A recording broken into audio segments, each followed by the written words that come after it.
Hey guys, welcome back. It's been a couple days.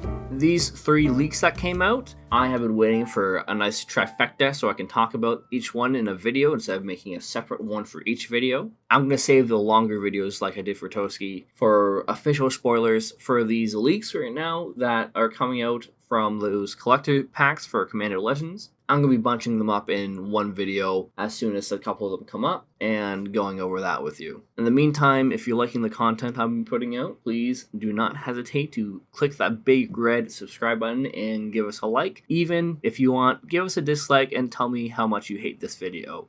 And that is just as good, honestly. The first card we have to talk about today is the Blood Sky Massacre.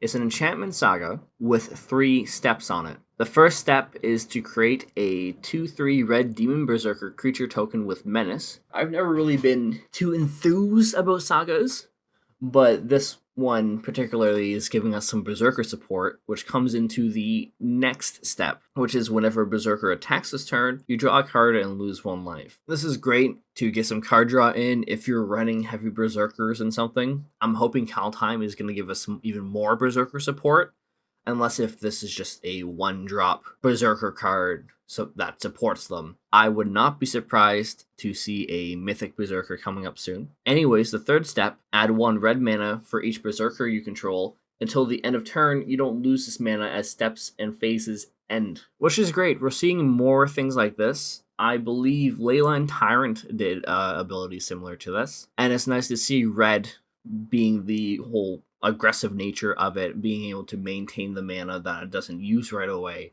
to be aggressive in a step later on. The next card is Righteous Valkyrie. It's a 2 generic 1 white angel cleric with flying. Whenever another angel or cleric enters the battlefield under your control, you gain life equal to that creature's toughness. The second part of this card is as long as you have at least 7 life more than your starting life total, creatures you control get +2/+2. And on top of that, it's a 2/4 creature. To me, this just seems like another generic Angel Cleric input. I have yet to see something really exciting for white. I'm hoping that happens. But Righteous Valkyrie is a good addition for any Angel deck, I would say. Like, after inflation of the set being out, I don't see this being more than like $1 Canadian, not even American. Like $1 Canadian max is what this card's going to be.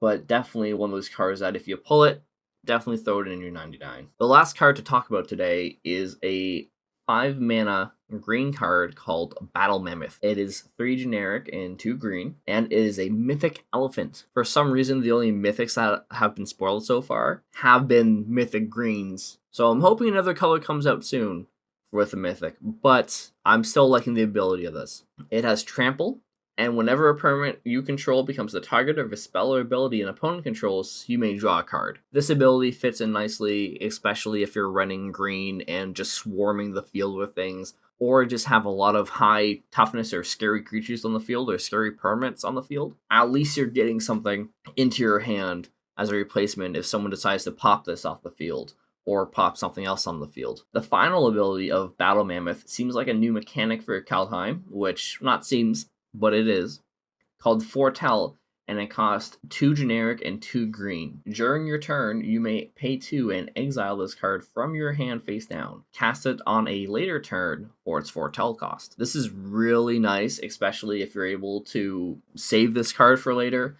If something's going to happen to your hand that you can tell, say you're playing against a Nicol Bolas player, or someone who's going to discard your hand, or a blue player who decides to do like Days Undoing, or someone who's red who really enjoys Wheel of Fortune for some reason, exiling this card from your hand and saving it for later for a 6/5, mind you, to cast for 4 mana on another turn, not a bad deal. These are all the spoilers I have for today. I'm sure there's going to be lots and lots more things to cover, and I'm definitely planning on keeping on top of this. I have more videos in the works. I have the audio files all queued up. I gotta put the little goblin in and a nice little background and animate it, that whole bit, and I'm hoping that you're excited as much as I am to see these videos come up and see how they do. That's all I have for all of you today. Go away. Happy New Year's.